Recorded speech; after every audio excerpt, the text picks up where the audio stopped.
ಈ ಕಡೆ ಮುಖ ಎಲ್ಲ ಹಿಂದೋಗ್ರಿ, ಎಲ್ಲ ಮನೆ ಹೋಗಿ ಒಂದು ಸೈಡ್ ಕಷ್ಟ ಇಟ್ಕೊಳ್ಳಿ, ಎಲ್ಲ ಮನೆ ಎಲ್ಲ ಚಂದ ಮಾಡಿಟ್ಕೊಳ್ಳಿ, ಚಂದ ಮಾಡಿಟ್ಕೊಳ್ಳಿ, ಬನ್ನಿ ಆ ಕಡೆ ಹೋಗಿ ಎಲ್ಲ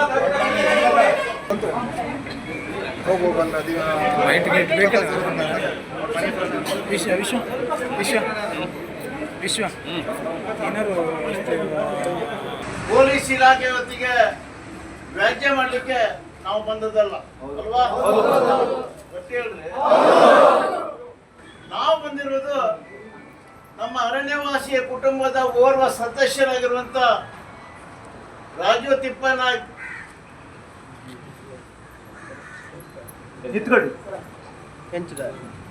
ಇವರಿಗೆ ಇವರು ಲಂಚಗಾರದಲ್ಲಿ ಸರ್ವೆ ನಂಬರ್ 251ರಲ್ಲಿ ನೆರಹಾವಳಿ ಬರಬೇಕಾಗಿರುವಂಥ ಸಂದರ್ಭಕ್ಕಿಂತ ಪೂರ್ವದಲ್ಲಿ, ದೊಡ್ಡ ನೆರಹಾವಳಿ 1982 ಬಂದಿತ್ತು, ಅದಕ್ಕೂ ಪೂರ್ವದಲ್ಲಿ 251 ಸರ್ವೆ ನಂಬರ್ದಲ್ಲಿ ಅತಿಕ್ರಮಣ ಮಾಡಿ ವಿಧ ಗಿಡಮರನ ವಿವಿಧ ವರ್ಷದಲ್ಲಿ ಮಾಡ್ಕೊಂಡು ಬಂದಿದ್ದಾರೆ.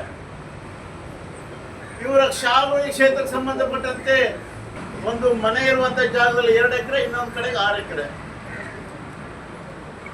ಅರಣ್ಯ ಹಕ್ಕು ಕಾಯ್ದೆಡಿಯಲ್ಲಿ GPS ಆಗಿದೆ. ಒಂದ್ ಕಡೆಗೆ ಮನೆ ಇರುವವರಲ್ಲಿ 10 ಗುಂಟೆ, ಇನ್ನೊಂದು ಕಡೆಗೆ 5 ಎಕರೆ 28 ಗುಂಟೆ. ಮನೆ ನಂಬರ್ ಗ್ರಾಮ ಪಂಚಾಯಿತಿಯಲ್ಲಿ ಒಂದು 500 ಮನೆ ನಂಬರ್, ಇನ್ನೊಂದು 381 ಮನೆ ನಂಬರ್ ಕೊಡ್ಕೊಂಡಿದ್ದಾರೆ. 2 ಮನೆಗಳಿಗೆ ಕರೆಂಟ್ ಇದೆ, ವಿದ್ಯುತ್ ಪಡ್ಕೊಂಡಿದ್ದಾರೆ, ಸಾಗುವಳಿ ಮಾಡ್ತಾ ಇದ್ದಾರೆ. ಇದಕ್ಕೆ ಸಂಬಂಧಪಟ್ಟಂತೆ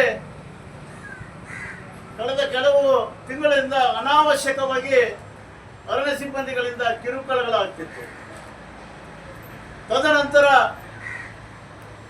ಒಂದು ಅವನಿಗೆ ದೇಶದಲ್ಲಿ ಈಗ ಚಾಲ್ತಿಯಲ್ಲಿರುವಂತ ಒಂದು ಕಾನೂನು CR 41 ಅಡಿಯಲ್ಲಿ RFO ಮೇಡಮ್ ಒಂದು ನೋಟಿಸ್ ಕೊಟ್ಟರು. ಈಗ ಆ ಕಾಯ್ದೆ ಇಲ್ಲ, ಚೇಂಜ್ ಆಗಿದ್ದಲ್ಲ ಸರ್, PNS ಅಂತ ಕಾನೂನು ಚೇಂಜ್ ಆಗಿದೆ, ಅದು ಕೊಟ್ಟರು. ಅದಕ್ಕೆ ನಾನೇ ಉತ್ತರ ಬರೆದು ಕೊಟ್ಟೆ. ಇದೇ ಅಂಶ ಸೇರಿಸಿದ್ದೆ. ಅರಣ್ಯ ಹಕ್ಕು ಕಾಯ್ದೆ ಅರ್ಜಿ ಹಾಕಿದ್ದಾರೆ, ಸಾಗುವಳಿ ಮಾಡ್ತಾ ಇದ್ದಾರೆ, GPS ಆಗಿದೆ. ಅರಣ್ಯ ಹಕ್ಕು ಕಾಯ್ದೆಯಲ್ಲಿ ಅರ್ಜಿ ಹಾಕಿದ ಮೇಲೆ ಸೆಕ್ಷನ್ 4 ಸಬ್ ಕ್ಲಾಸ್ 5ದಲ್ಲಿ ಅವನು ಒಕ್ಕಲೆಬ್ಸ ಬರೋದಿಲ್ಲ, ಕಿರುಕುಳ ಕೊಡ್ಲಿಕ್ಕೆ ಬರೋದಿಲ್ಲ, ಯಾವುದೇ ರೀತಿ ಆತಂಕ ಮಾಡಕ್ ಬರೋದಿಲ್ಲ ಅಂತ ಹೇಳಿ ಎಲ್ಲ ದಾಖಲೆಯನ್ನು ಇಟ್ಟು ಅವ್ರಿಗೆ ಕೊಟ್ಟಿದ್ವಿ. ನಮಗೆ ಅನ್ಯಾಯ ಆಗಬಾರ್ದು ಅಲ್ವಾ? ಅರಣ್ಯ ಸಿಬ್ಬಂದಿಗಳು ಕ್ರಮ ಆಗಬೇಕು. ಅವ್ರು ಏನ್ ಮಾಡಿದ್ದಾರೆ ಹಾಗಾದ್ರೆ? ಒಂದು ಸೆಟ್ಲ್ ಪೊಸಿಷನ್, ರಾಜಶೇಖರ್ ಒಂದು ಸೆಟ್ಲ್ ಪೊಸಿಷನ್ ಅರಣ್ಯ ಭೂಮಿಯಲ್ಲಿ ಸಾಗುವಳಿ ಮಾಡ್ತಾ ಇದ್ದಾನೆ ಅಥವಾ ಕಬ್ಜಾದಲ್ಲಿದೆ ಅಂತ ಹೇಳಿದ್ರೆ ಏಕಾಏಕಿಯಾಗಿ ಯಾವ ಅರಣ್ಯ ಅತಿಕ್ರಮಣದಾರನ್ನು ಹೊರಗಾಕ್ಲಿಕ್ಕೆ ಬರುವುದಿಲ್ಲ. ಇದು ಕಾನೂನು, ಕಾನೂನು ಇದು. ಇವರು ಏಕಾಏಕಿಯಾಗಿ ಇವರ ಕಬ್ಜಾದ ಜಾಗದಲ್ಲಿ ಅಕ್ರಮ ಪ್ರವೇಶ ಮಾಡಿದ್ದಾರೆ,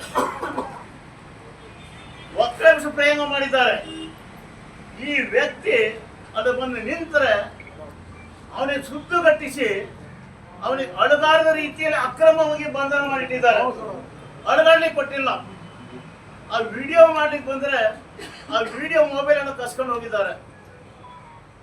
ಅರೆ, ಆ ವಿಡಿಯೋದಲ್ಲಿ ಬಂದಿದ್ದೆ, ನೀವು ನನಗೆ ನೋಟಿಸ್ ಕೊಡಿ, ಕಾನೂನು ಪ್ರಕಾರ ಮಾಡಿ, ನಾವು ಕೇಳೋದಕ್ಕೆ ಕೇಳಿಸ್ತೇವೆ ಅಂತ ಹೇಳಿ. ಅರೆ, ಅಕ್ರಮವಾಗಿ ಕೂಡಾಕಿ 40ಕ್ಕಿಂತ ಹೆಚ್ಚಿನ ಗಿಡಗಳನ್ನ, 7-8 ವರ್ಷದ ಗಿಡ ಮರಗಳನ್ನ ಕಟ್ ಮಾಡಿದ್ದಾರೆ, ಬೂರ್ಜ್ಗಳ ಕಿತ್ತಿದ್ದಾರೆ. ಇದೇನಿದು, ಏನ್ ದರ್ಬಾರ ಇವ್ರದ್ದು? ಇವರಿಗೆ RFO ಕೊಡಬಹುದ ಅಮ್ಮನಿಗೆ?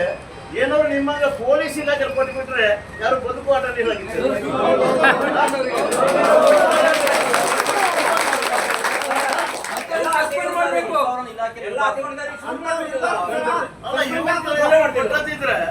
ನಾವು ಕೇಳ್ತಾ ಇರುವುದು, ನೀವು ಮಾಡಿ ನಮ್ಮ ಹೋರಾಟ ಹೊಸ ಅತಿಕ್ರಮದಾರಿಗೆ ಅಲ್ವಾ? ಇರುವವರನ್ನ ಅಕ್ರಮವಾಗಿ ಮಾಡಿದ್ದಾರೆ. 50,000ಕ್ಕಿಂತ ಹೆಚ್ಚಿನ ಕಿಮ್ಮತ್ತಿನ ಆ ತೆಂಗಿನ ಗಿಡಗಳನ್ನು ನಾಶ ಮಾಡಿದ್ದಾರೆ. ಇವರನ್ನು ಅಕ್ರಮವಾಗಿ ಅಲ್ಲಿ ಬಂಧಿಸಿದ್ದಾರೆ. ಮೇಲಿಂದ ಏಕವಚನದಲ್ಲಿ ಮಾತಾಡ್ತಾರೆ. ಆ ವಿಡಿಯೋ ನೋಡ್ರಿ, ನಾನು ಬಿಡ್ತೇನೆ, ಈಗ ಇವತ್ತು ಬಿಟ್ಟಿಲ್ಲಾಗಿದೆ, ಇನ್ಮೇಲೆ ಬಿಡ್ತೇನೆ ನಮ್ಮ ಅತಿಕ್ರಮಣ ಗುಂಪಿಗೆ. ಅದೇ ಏಕವಚನದಲ್ಲಿ ಅವ್ ಯಾರೋ ಏನ್ ಹೇಳ್ದ ನಿಮ್ಗೆ, ಗೋಳಿ ಮಗನಿ ಅಂತ ಎತ್ತಕೊಂಡು ಹೋಗ್ತೀವಿ ಅಂತ ಹೇಳಿ ಅಳಗಾಡ್ಲಿಕ್ಕೆ ಕೊಡೋದಿಲ್ಲ. ಅರೆ ನಮ್ಗೆ ಅರ್ಥನೇ ಆಗ್ತಿಲ್ಲ. ಇಲ್ಲಿ ಕಾಯ್ದೆ ಕಾನೂನು ಏನಾದ್ರು ಉಂಟಾ ಅಥವಾ ಕಾಯ್ದೆ ಕಾನೂನು ಗೊತ್ತಿರೋದು ಆಮ್ನೆ ಬಂದಯ್ಯ ಹೌದಲ್ಲ? ಅರಣ್ಯ ಸಿಬ್ಬಂದಿಗಳು ಮತ್ತೆ ಬೇರೆ ಯಾರು ಗುಂಡಗಳು ಕರ್ಕೊಂಡು ಬಂದಿದ್ರು ಹೇಳಿ. ಅಲ್ಲಿ ಡ್ರೆಸ್ ಇದ್ದವರು ಇದ್ದಾರೆ, ಡ್ರೆಸ್ ಇಲ್ಲದವರು ಇದ್ದಾರೆ. ಕರ್ಕೊಂಡು ಬಂದಿದ್ದಾನೆ ಅವರು. ಈ ರೀತಿ ಮಾಡಿ ನನ್ನ ಸಹಜ ಪ್ರಶ್ನೆ, ನಾವು 33 ವರ್ಷ ಹೋರಾಟ ಮಾಡಿದ್ದೇವೆ ಸಾಹೇಬ್ರೆ, ಆದರೆ ಇಷ್ಟು ಹೀನಾಯವಾಗಿ ಒಬ್ಬ ವ್ಯಕ್ತಿಯನ್ನು ದಿಗ್ಬಂಧನಗೊಳಿಸಿ ಮನೆಯಲ್ಲಿ ಲುಂಗಿ ಉಟ್ಕೊಂಡಿದ್ದಾನೆ, ಚೆಕ್ ಅದ್ರ ಕೂಡ ತುಂಬ್ಕೊ ಬರ್ತಾನೆ ಅಂದ್ರೆ ಅವನು ಭಯೋತ್ಪಾದಕರವ್ರ? ರಾಜು ತಿಪ್ಪನಾಯ್ಕ ಅವರು ಭಯೋತ್ಪಾದಕರ? ಒಬ್ಬ ಅತಿಕ್ರಮಣದಾರ ಇಷ್ಟು ಮಡಿ ಮಾಡ್ಬೋದು. ಅದೊಬ್ಬ ರೈತ, ಅವನ ಮೇಲೆ ಈ ರೀತಿ ದೌರ್ಜನ್ಯ ಆಯ್ತು. ಅಷ್ಟೇ ಅಲ್ಲ, ಅವನನ್ನು ಕರ್ಕೊಬಂದು ನೆಲದ ಮೇಲೆ ಕುಡಿಸಿದ್ದಾರೆ ಆರ್.ಎಫ್ ಆಫೀಸ್ನಲ್ಲಿ. ಅಲ್ಲಿ ಅವರು ಅವಾಚ್ಯವಾಗಿ ಏನಂತ ಬೈದ್ರು, ಕಾರವಾರ ಕರ್ಕೊಂಡು ಹೋಗ್ತಾರೆ, ಜೈಲಿಗೆ ಹಾಕ್ತೇವೆ ಬೆಂಗಳೂರಿನಲ್ಲಿ. ಅರೆ ಅಂದ್ರೆ ಕಾನೂನು ಇವರಿಗೆ ಒಂದೇ ಗೊತ್ತಿದ್ಯಾ? ಇಷ್ಟಕ್ಕೆ ಮುಗಿಲಿಲ್ಲ. ಅವ್ರಿಗೆ ಎಷ್ಟು ಕಾನೂನು ಜ್ಞಾನ ಇದೆ ಗೊತ್ತಿಲ್ಲ. ಅವನಿಗೆ ಎಲ್ಲಾದ್ರೂ ಕೋರ್ಟಿಗೆ ಹಾಜರು ಮಾಡಿಬಿಟ್ರೆ ಅವನು ಜಾಮೀನ್ ಮೇಲೆ ಬರ್ತಾ ಅಂತ ಹೇಳಿ ಕೋರ್ಟ್ ಮುಗಿದ ಮೇಲೆ ರಾತ್ರಿಗೆ ಸಾಹೇಬ್ರ ಮನೆ ತಗೊಂಡು ಹಾಜರು ಮಾಡಿದ್ದಾರೆ. ಸಾಹೇಬ್ರ ಮನೆ ಹಾಜರು ಮಾಡಿದ್ದಾರೆ. ಅಷ್ಟಿಗೆ ಮುಗಿಲಿಲ್ಲ ಅವ್ರದ್ದು. ಸಾಹೇಬ್ರಿಗೆ ಡೈರೆಕ್ಷನ್ ಕೊಡ್ತಾರಂತೆ ನ್ಯಾಯಾಧೀಶರಿಗೆ. ಏನಂತ ಕೊಟ್ರು? ಜೈಲಿಗೆ ಕೊಡಿ ಅಂತ ಹೇಳಿ. ಶನಿವಾರ ಇತ್ತಲ್ಲ, ಆದಿತ್ಯವಾರ ಇತ್ತಲ್ಲ, ಜೈಲಿಗೆ ಕಳಿಸಿ ಅಂತ ಹೇಳಿ ಸಾಹೇಬರಿಗೆ, ಗೌರವಿತ ನ್ಯಾಯಾಧೀಶರಿಗೆ ಇವರು ಡೈರೆಕ್ಷನ್ ಕೊಡ್ತಾರಂತೆ. ಏನು ಸಾಹೇಬ್ ಇವರು? ಏನು ದೇವಿ ಕತೆ ದೇವಿ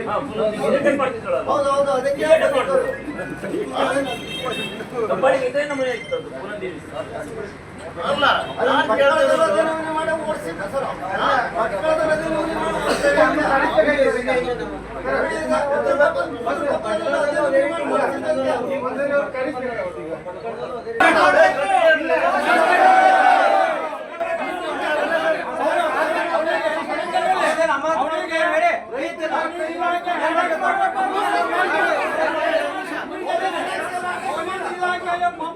ಅವರಿಗೆ ಅರೆಸ್ಟ್ ಮಾಡ್ಬೇಕು. ಅವ್ರಿಗೇನೋ ಬೋಳಿ ಬೆಲೆ ಇಲ್ವಾ?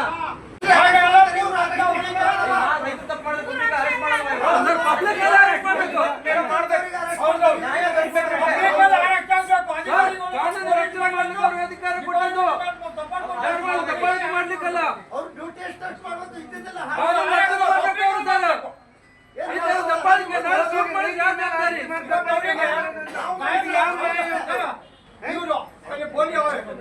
ಕರ್ಕೊಂಡು ಹೋದಾಗ ಅವರಿಗೆ ಅಂದ್ರೆ ಜಡ್ಜಿರ ಹತ್ರ ಮಾತಾಡ್ಬೇಕಾದ್ರೆ ಅವ್ರು ಜಡ್ಜಿರ ಹೇಳ್ತಾರಂತೆ ಇವ್ರು ಎದುರಿಗೆಯ ಉಲ್ಲ ಮಾಡಬಾರ್ದು, ಅಧಿಕಾರ ಇಲ್ಲ ನಿಮಗೆ ಅಂತ ಡಿಪಾರ್ಟ್ಮೆಂಟ್ಗೆ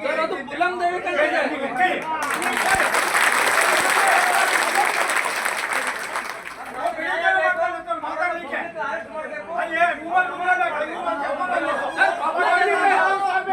ಅವಕಾಶ ಇಲ್ಲ ನಿಮ್ಗೆ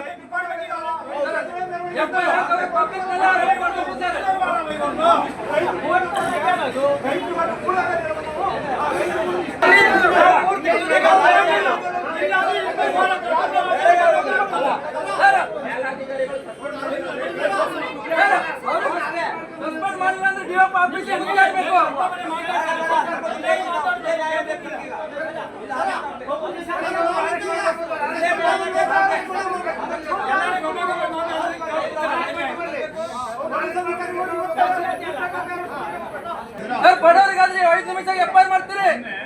ಆ ತರ ದಬ್ಬಾಳಿಕೆ ಮಾಡಿದ್ದಾರೆ, ಯಾಕೆ ಎಫ್ಐಆರ್ ಮಾಡಿಲ್ಲ? ಎಫ್ಐಆರ್ ಕಾಪಿ ತೋರಿಸಿದ್ದಾರೆ.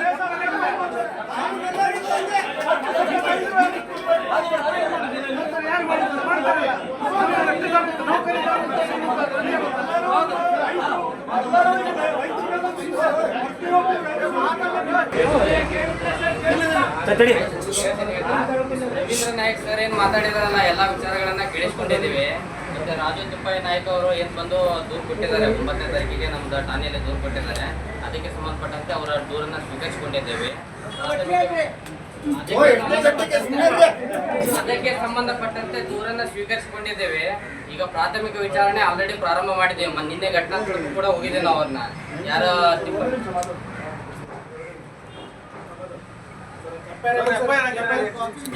ಘಟನಾ ಸ್ಥಳಕ್ಕೆ ಸಂಬಂಧಪಟ್ಟಂಗೆ ನಿನ್ನೆ ಹೋಗಿ ಕೂಡ ನಾವು ಅದರ ಘಟನಾ ಸ್ಥಳವನ್ನು ಪರಿಶೀಲನೆ ಮಾಡಿದ್ದೇವೆ. ಪ್ರಾಥಮಿಕ ವಿಚಾರಣೆ ಪ್ರಾರಂಭವಾಗಿದೆ.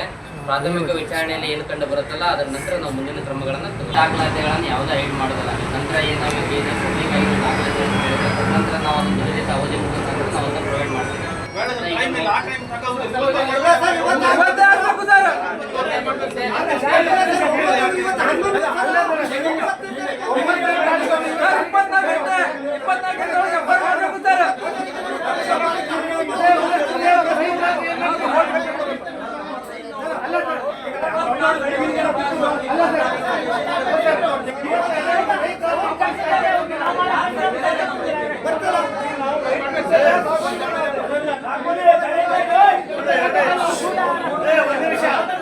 ಇಲ್ಲ ಆಗಿರುವುದು ಏನಂದ್ರೆ ಈಗ ಇವತ್ತು ನಾವು ಬರ್ಲಿಕ್ಕಾದ್ರು ಅದೇ ಕಾರಣ. ಅವ್ರಿಗೆ ಏನಾಗಿದೆ ಅಂತ ಹೇಳಿದ್ರೆ ಸರ್ಕಾರಿ ಅಧಿಕಾರಿಯೇ ಆರೋಪಿಯಾಗಿದ್ದಾರೆ.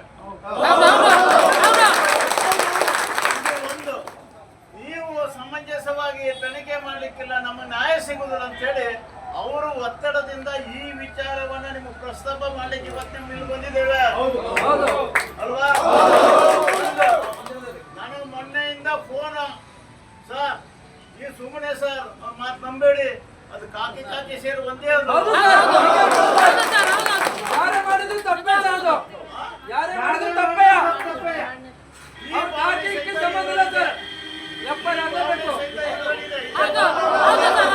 ಯಾಕಂತ ಹೇಳಿದ್ರೆ ಇದೇ RFO ಮೇಲೆ ಈಗೇನು ವಿಡಿಯೋ ತೋರಿಸಿದ್ರಲ್ಲ ಬಟ್ಗಾಲದಲ್ಲಿ 80ನೇ ಇಸ್ವಿಯಿಂದ ಮನೆ ಇತ್ತು, ಎದುರುಗಡೆ ಪಡಿಮಾಡ್ ತೆಗುವಾಗ ರುದ್ರ ಅವತಾರ ಎಲ್ಲ ವಿಡಿಯೋ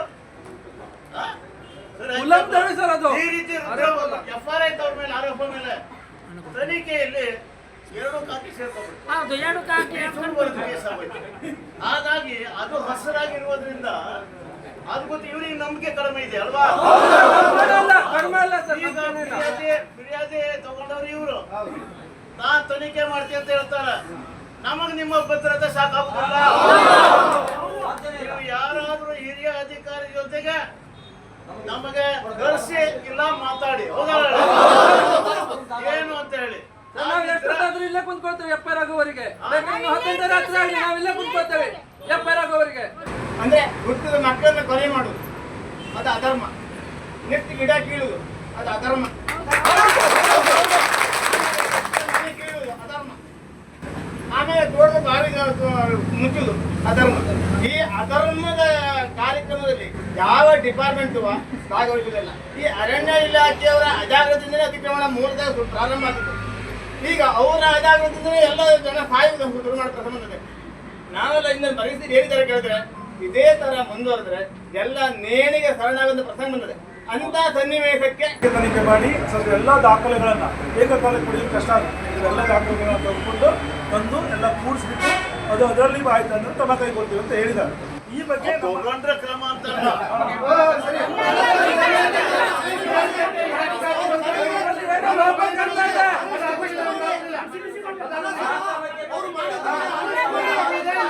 ಗಮನಕ್ಕೆ ಡಿಪಾರ್ಟ್ಮೆಂಟ್ಲಿ ಬಂದಿರಬಹುದು. ಇಲ್ಲೇ ನಮ್ಮಲ್ಲೊಬ್ಬ ಲೇಡಿ RFO ಅವರು ಇದು ಮೊದಲಿಂದೇನೆಲ್ಲ ಬಿಡ ಹ್ಯಾಬಿಚುವಲ್ ಬಟ್ಗಳಿದ್ದಾವೆ ಐದೇ ಮಾಡಿದ್ರು ಮಂಕಿಲ್ ಹಾಗೆ ಮಾಡಿದ್ರು. ನಾವು ಈ ಹಿಸ್ಟ್ರಿ ಬಗ್ಗೆ ಮಾತಾಡೋದಿಲ್ಲ. ಮತ್ತು ಅಮ್ಮನಿಗೂ ತೆಗೆಯೋದಿ ಆಗಬೇಕು ನಾವು ಮಾತಾಡೋ ಅವಶ್ಯಕ ನಾವು ಬರೋದಿಲ್ಲ. ಹೆಣ್ಮಕ್ಳಿಗೂ ನಮ್ಮ ಮನೇಲಿ ಹೆಣ್ಮಕ್ಳಿದ್ರ ಅಧಿಕಾರಿ ಇದ್ರೆ ನಾವು ಗೌರವ ಕೊಡ್ತೇವೆ ಅವರಿಗೆ. ಅವ್ರು ಮೊನ್ನೆ ಮಾತ್ರ ಬಹಳ ಅತಿರೇಕವಾಗಿ ವರ್ತಿಸಿದ್ದಾರೆ. ಒಂದು ಇದಕ್ಕೆ ನಾವು ಅವರು 6ನೇ ತಾರೀಕಿಗೆ ನಾವು ನಮ್ಮ ಪಿಟಿಷನ್ ಅಂತ ನೀವು ತಗೊಂಡಿದ್ರಿ, ಫಿರ್ಯಾದಿ ಲೆಕ್ಕದಲ್ಲಿ ನಾವು ಕೊಟ್ಟಿದ್ದೇವೆ. ಇಲ್ಲ ಆಗಿರುವ ಸಂಶಯ ಏನಂತ ಹೇಳಿದ್ರೆ 2 ಸಂಶಯ ಇದೆ. ಆರೋಪಿತಲೇ ಸರ್ಕಾರಿ ಅಧಿಕಾರಿಗಳಾಗಿರೋದ್ರಿಂದ ಪೊಲೀಸ್ ಶಾಖರು ಯಾವುದೇ ಕ್ರಮ ತಗೊಳ್ಳೋದಿಲ್ಲ ಹೇಳೋ ಭಾವನೆ ಇದು. ಆ ಉದ್ದೇಶಕ್ಕಾಗಿ ನಾವು ಇಲ್ಲಿ ನಾವಿವತ್ತು ನಿಮ್ಮ ಸ್ಟೇಷನ್ಗೆ ಬಂದದ್ದು ಗೇರಾವ್ ಹಾಕ್ಲಿಕ್ಕಾಗಲಿ ಮುತ್ತಿಗಾಗ್ಲಿ ನಿಮ್ಮ ಪೊಲೀಸ್ ಜಗಳಾಡ್ಲಿಕ್ಕಲ್ಲ. ಹೌದಾ? ಇಲ್ಲಿ ನಾನೇ ಬೇಕು ನಮ್ಗೆ ಬೇಕು. ಅದ್ಯಾವುದು ನಾವು ಬಂದದಲ್ಲ, ಇದು ಒಂದೇ ಪಾಯಿಂಟ್. ಹಿಂದೆ ಇದೇ ಮೇಡಮ್ ಭಟ್ಕದಲ್ಲಿ ಅನೇಕ ಈ ರೀತಿ ದೌರ್ಜನ್ಯ ಮಾಡಿದ್ದು ಅತಿಕ್ರಮದವ್ರ ಮೇಲೆ. ಅದು ಒಂದು ವಿಡಿಯೋ ಸಹಿತ ತೋರಿಸಿದ್ವಿ ತಮ್ಮ ಆಫೀಸರ್ ಹತ್ರ. ಆ ವಿಡಿಯೋದಲ್ಲಿ ಎಷ್ಟು ಅಸಭ್ಯವಾಗಿ ಮಾನವೀಯ ಹೀನವಾಗಿ ಮಾಡಿದ್ರು ಅಂದ್ರೆ ಅವ್ರಿಗೆ FR ಹಾಕಿದ್ವಿ.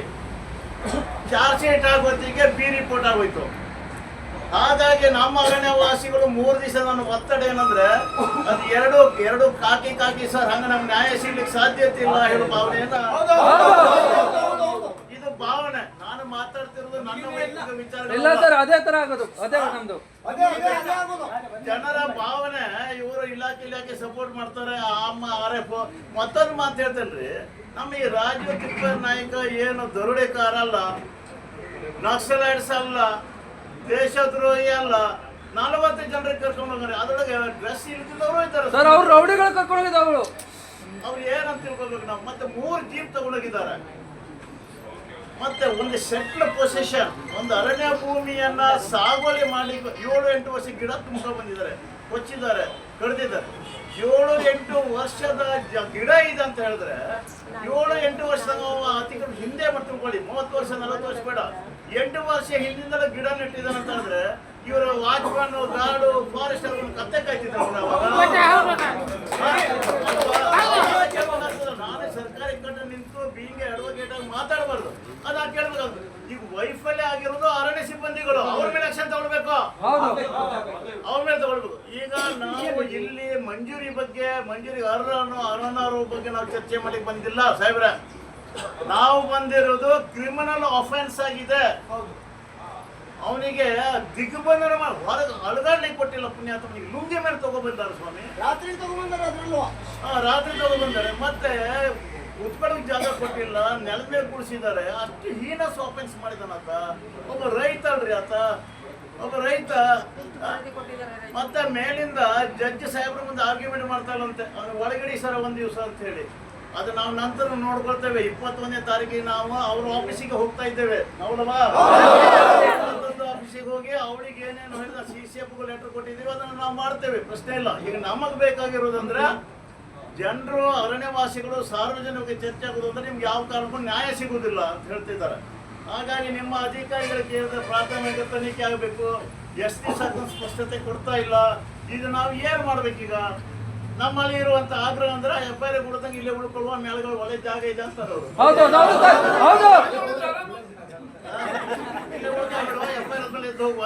ಹೌದು ಸರ್, FIR ಆಗಿದೆ ಹೊರತು ಹೋಗೋದಿಲ್ಲ ನಾವು. ಈಗ ಇದಕ್ಕೆ ಸಂಬಂಧಪಟ್ಟಂತೆ ನಮಗೆ ಸ್ಪಷ್ಟವಾದ, ನಾವು SP ಆಗಿ ಇರುವುದರಿಂದ ನಮ್ಗೆ ಸ್ಪಷ್ಟವಾದ ಒಂದು ನಿದರ್ಶನ ಬೇಕು.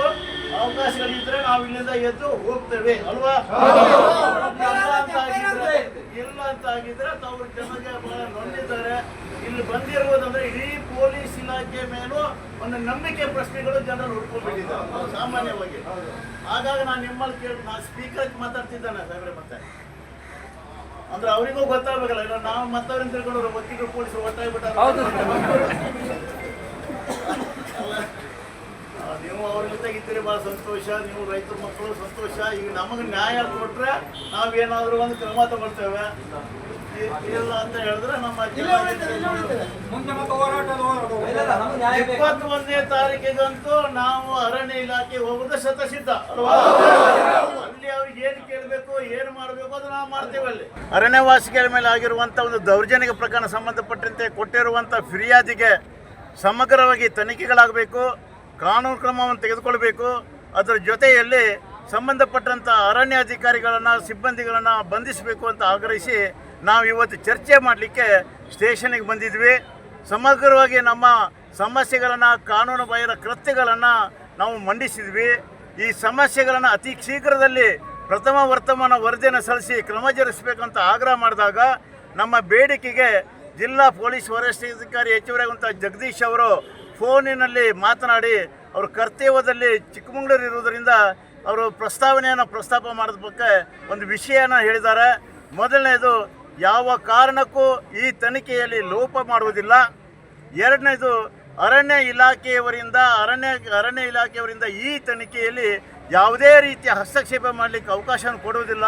ಅತಿ ಶೀಘ್ರದಲ್ಲಿ ಈ ಒಂದು ಕಾನೂನಿನ ಅಡಿಯಲ್ಲಿ ಅವರ ಮೇಲೆ ಕಾನೂನು ಕ್ರಮವನ್ನು ಜರುಗಿಸ್ತೀವಿ ಹೇಳುವುದನ್ನು ಮಾತನ್ನು ಪ್ರಸ್ತಾಪ ಮಾಡಿದ್ದಾರೆ. ಹಾಗಾಗಿ ನಾವು ಅರಣ್ಯವಾಸಿಗಳು ಮಾಡಿದ ತೀರ್ಮಾನಗಳೇನಂತ ಹೇಳಿದ್ರೆ 20 ತಾರೀಕಿನ ಒಳಗಡೆಗೆ ಪ್ರಾಥಮಿಕ ವರದಿಯನ್ನು ತಯಾರಿಸಿ ಸಲ್ಲಿಸಿ ಪ್ರೈಮಾ ಫೇಸ್ ಕೇಸಲ್ಲಿ ನೋಡಿ ನಮ್ಮ ಪರವಾಗಿರುವುದರಿಂದ ಆ ಅಧಿಕಾರಿಗಳ ವಿರುದ್ಧ ಅರಣ್ಯ ಸಿಬ್ಬಂದಿಗಳ ಮೇಲೆ ಈ ಕಾನೂನು ಕ್ರಮ ಜರುಗಿಸಬೇಕು ಅಂತ ಮಾಡಿದ್ದೇವೆ. ಒಂದಾನೊಂದು ವೇಳೆ 24 ತಾರೀಕಿನ ಆಗದೇ ಇದ್ದಾಗ ನಾವು 21ನೇ ತಾರೀಕಿಗೆ ಈ ಅರಣ್ಯ ಅಧಿಕಾರಿಯ ಮೇಲೆ ಕ್ರಮ ತೆಗೆದುಕೊಳ್ಬೇಕು, ಕಾನೂನು ಲೋಪವನ್ನು ಗುರುತಿಸಿ ಇಡೀ ಒಂದು ಜಿಲ್ಲಾ ಮಟ್ಟದ ಒಂದು ಪ್ರತಿಭಟನೆಯನ್ನು ನಾವು ಹೊನ್ನಾವರದಲ್ಲಿ ಇಟ್ಕೊಂಡಿದ್ದೇವೆ. ಆ ಹಿನ್ನೆಲೆಯಲ್ಲಿ ಸಮಗ್ರವಾಗಿ ಈ ಕಾನೂನಲ್ಲಿ ಲೋಪವಾಗದೆ ಹಿರಿಯ ಅಧಿಕಾರಿಗಳ ಪರವಾನಗಿ ಮನೆಗೆ ನ್ಯಾಯ ಕೊಡುವ ಭರವಸೆ ಕೊಟ್ಟಿರೋದ್ರಿಂದ ಇವತ್ತಿನ ಈ ಚರ್ಚೆಯಲ್ಲಿ ನಾವು ಅಷ್ಟಮಟ್ಟಕ್ಕೆ ಒಂದು ಪರಿಹಾರ ಪಡ್ಕೊಂಡಿದ್ದೀವಿ ಅಂತ ಹೇಳಲಿಕ್ಕೆ ಬಯಸ್ತಾ ಇದ್ದೇನೆ. ಈಗ ಪ್ರಾಥಮಿಕ ಹಂತದಲ್ಲಿ ಇರುವುದರಿಂದ ಇವತ್ತು ನಾವು ಪೊಲೀಸ್ ಇಲಾಖೆಗೆ ಚರ್ಚೆಯನ್ನು ಮಾಡಿದ್ದೀವಿ. ನಾವು ಜಿಲ್ಲಾಡಳಿತ ಮತ್ತು ಜಿಲ್ಲಾ ಪೊಲೀಸ್ ವರಿಷ್ಠರ ಗಮನಗಳನ್ನು ತಂದಿದ್ದೇವೆ. ನಾವು ಇದರ ನಂತರ ಉಸ್ತುವಾರಿ ಸಚಿವರು ಸಹಿತ ಅರಣ್ಯವಾಸಿಗಳ ಪರವಾಗಿ ಇದ್ದೆ ಅಂತ ಆಶ್ವಾಸನೆ ಹೋರಾಟ ಸಮಿತಿಗೆ ಸಾಕಷ್ಟು ಸರ್ ಕೊಟ್ಟಿದ್ದೇವೆ. ಇವೆಲ್ಲವೂ ಈ ಹಂತದಲ್ಲಿ ಬಗೆಹರಿದೇ ಇದ್ದಾಗ ನಾವು ಜಿಲ್ಲಾ ಉಸ್ತುವಾರಿ ಸಚಿವರ ಗಮನಕ್ಕೂ ಸಂಬಂಧಪಟ್ಟಂಥ ಅರಣ್ಯ ಸಚಿವರಿಗೂ ಗೃಹ ಸಚಿವರಿಗೂ ಮುಖ್ಯಮಂತ್ರಿಗಳು ಸಹಿತ ನಾವು ನಿನ್ನೆ ಸಹಿತ ನಾನು ಬೆಂಗಳೂರಿನಲ್ಲಿ ಈ ಪ್ರಕರಣಕ್ಕೆ ಸಂಬಂಧಪಟ್ಟ ಮುಖ್ಯಮಂತ್ರಿ ಗಮನಕ್ಕೂ ತಂದಿದ್ದೇನೆ. ತನಿಖೆ ಹಂತದಲ್ಲಿ ತಾನು ಹಸ್ತಕ್ಷೇಪ ಮಾಡುವುದಿಲ್ಲ, ಮುಂದೆ ಯಾವ ರೀತಿ ಕ್ರಮಗಳಾಗಬೇಕು ನಿಮ್ಮ ಅರಣ್ಯವಾಸಿಗಳ ಪರವಾಗಿದೆ ಅಂತ ಸ್ವತಃ ಮುಖ್ಯಮಂತ್ರಿಗಳು ಸಹಿತ ನಿನ್ನೆ ರಾತ್ರಿ ಆದೇಶವನ್ನು ನೀಡಿದ್ದಾರೆ. 100ಕ್ಕೆ 100 ದುಡ್ಡಿದ್ದವನಿಗೆ ಒಂದು ರೀತಿ ವರ್ತನೆ ಮಾಡ್ತಾರೆ ಅರಣ್ಯವಾಸಿಗಳು, ದುಡ್ಡು ಇಳಿದೆ ಬಡವ ಇರುವಂಥ ಅರಣ್ಯ ಅತಿಕ್ರಮದಾರಿಗೆ ಇನ್ನೊಂದು ರೀತಿ ವರ್ತನೆ ಮಾಡ್ತಾ ಇದ್ದಾರೆ. ಹಾಗಾಗಿ ಈ ರೀತಿ ಆಗುವಂಥದ್ದು. ದುಡ್ಡಿದ್ದಂಥವ್ರು ಮನೆ ಮೇಲೆ ಮನೆ ಕಟ್ಕೊಂಡ್ರೆ ಯಾವುದೇ ಕಾನೂನು ಕ್ರಮಗಳಿಲ್ಲ, ನೋಡದೇ ಇರ್ತಾರೆ. ಯಾರು ಬಡವ ಒಂದು ಹಿಂದಿರುವಂಥ ಮನೆಯನ್ನು ಬಚ್ಚಲ ಮನೆ ರಿಪೇರಿ ಮಾಡಲಿಕ್ಕೆ ಹೋದ ಅಂದರೆ ಅವನ ಮೇಲೆ ಕಾನೂನು ಸವಾರಿ ಮಾಡ್ತಾರೆ. ಎಲ್ಲ ಕಾನೂನುಗಳು ಉದ್ಭವವಾಗ್ತದೆ ಅವ್ರದ್ದು. ಅದು ನಾವು ಖಂಡನೆ ಮಾಡಿದ್ದೇವೆ. 21ನೇ ತಾರೀಕಿಗೆ ಸಮಗ್ರವಾಗಿ ಅರಣ್ಯ ಇಲಾಖೆಯ ಲೋಪದ ಬಗ್ಗೆ ಸರ್ಕಾರದ ಬಗ್ಗೆ ಉಸ್ತುವಾರಿ ಸಚಿವರ ಮುಂದೆ ಜಿಲ್ಲಾಡಳಿತ ಮುಂದೆ ನಾವು ಪ್ರಸ್ತಾಪ ಮಾಡ್ತೇವೆ 21ನೇ ತಾರೀಕು.